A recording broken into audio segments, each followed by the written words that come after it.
Good morning and a warm welcome to your show, Sunny Mornings in Boston.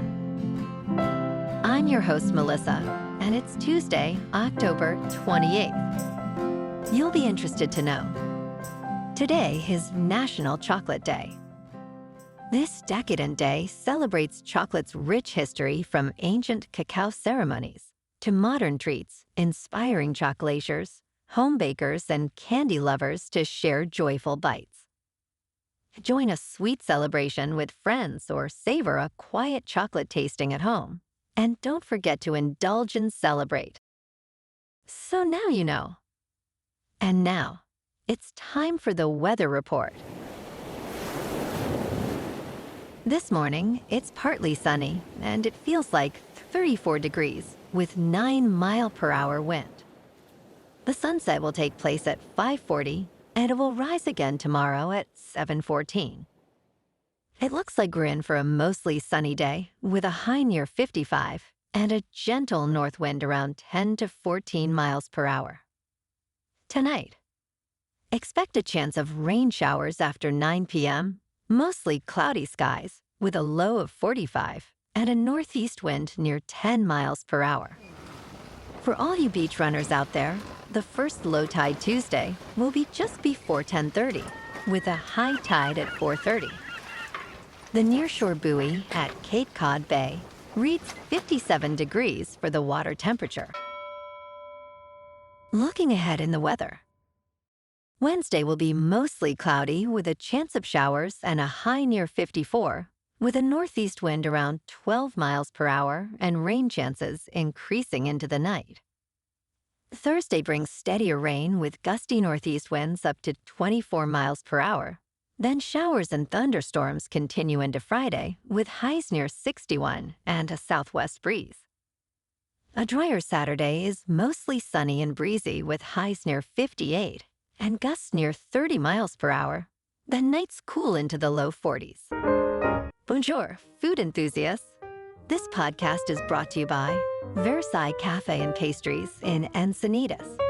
Nestled on El Camino Real South, just north of Encinitas Boulevard, this cafe is a haven for culinary delights. Indulge in their amazing Eggs Benedict or their gluten-free crepes.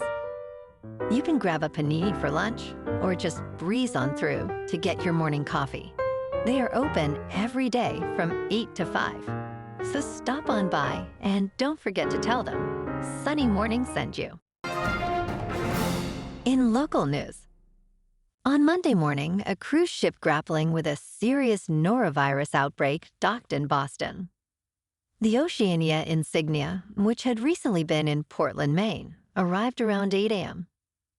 According to News Center Maine, approximately 12% of passengers, or 74 individuals, fell ill during their voyage, which began in Montreal.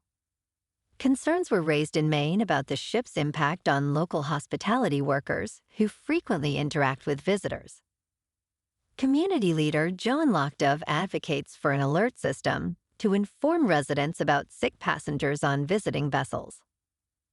Norovirus, highly contagious, causes gastroenteritis with symptoms like vomiting and diarrhea, affecting up to 21 million people in the United States each year.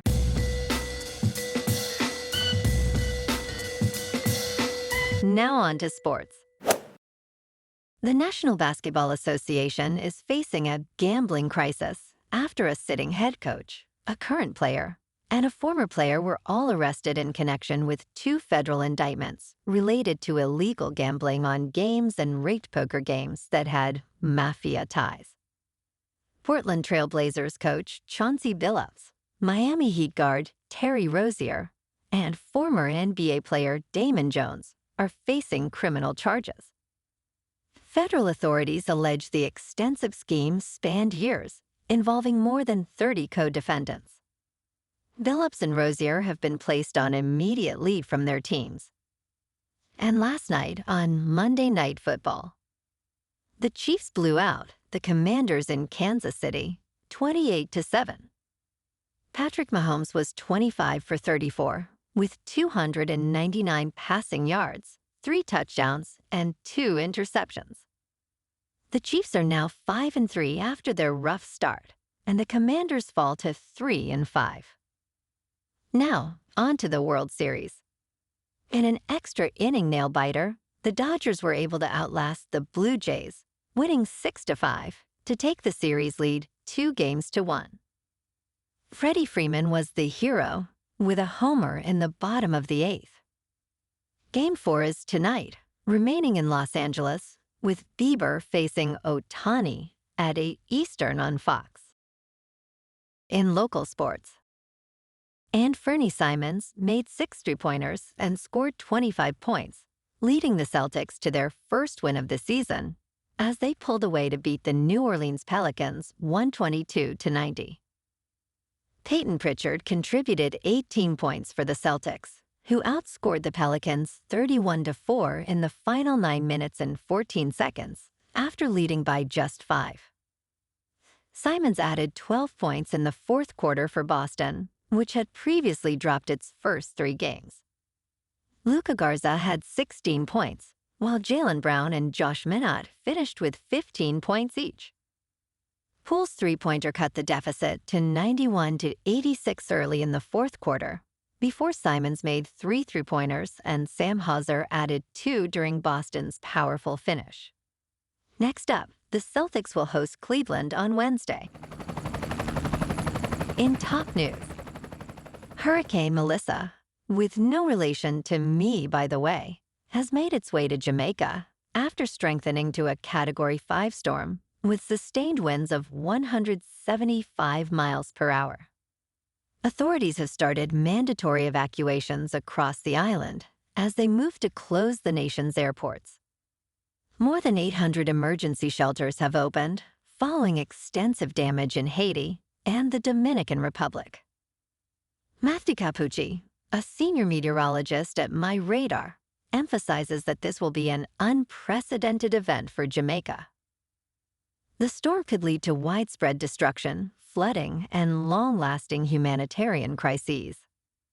A miracle is needed to avert disaster as the storm approaches. In business news, Wall Street's main indexes reached record-closing highs for the second day in a row as investors remained optimistic about a U.S.-China trade deal and anticipated high-profile technology earnings. U.S. President Donald Trump and Chinese President Xi Jinping are scheduled to meet on Thursday to discuss a framework that could alleviate U.S. tariffs and China's rare earth export limitations. U.S. Treasury Secretary Scott Bessent expressed hopes regarding China purchasing U.S. soybeans, which contributed to easing tensions. The S&P 500 gained over 82 points, while the Nasdaq Composite rose by over 430 points. Shares of U.S.-listed Chinese companies also experienced gains. In crypto movement, Bitcoin is down 0.5% to about $114,000. Ethereum is down 2% to just over 4,100. And XRP is down 1% to $2.64. Moving on to a more local vibe. In our community spotlight on health and wellness, we are working with a national Pilates studio to bring you some free classes, so listen up.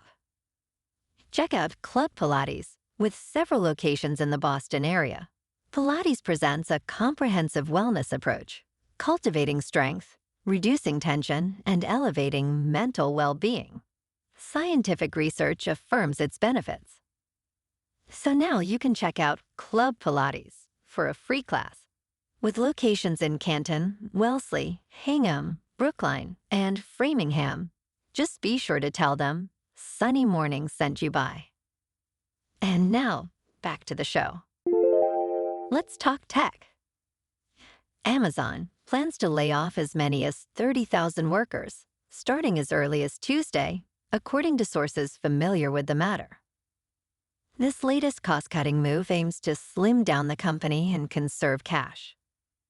The job cuts could affect roughly 10% of the corporate workforce, spanning across various business units, including human resources and cloud computing. Amazon chief executive Andy Jassy has been reducing expenses, especially as the company invests in artificial intelligence.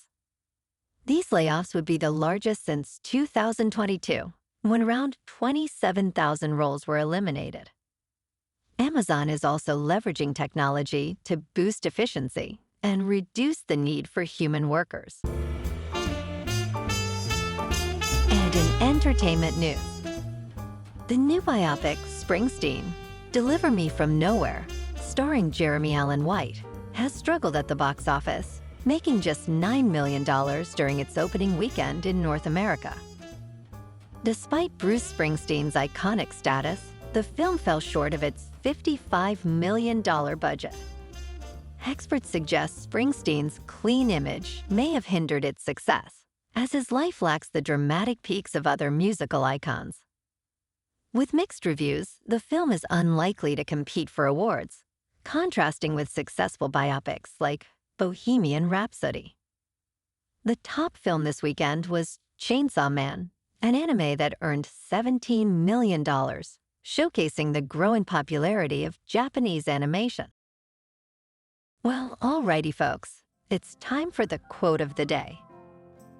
And today, our quote comes from the American poet and essayist, Walt Whitman. And he said, "The powerful play goes on, and you may contribute a verse." And that's a wrap for this morning. You can check out our Instagram, YouTube, and TikTok for some captivating aerial videos with local news and the weather reports. Have an amazing day, my good friends. We'll see you tomorrow with another episode of Sunny Mornings in Boston.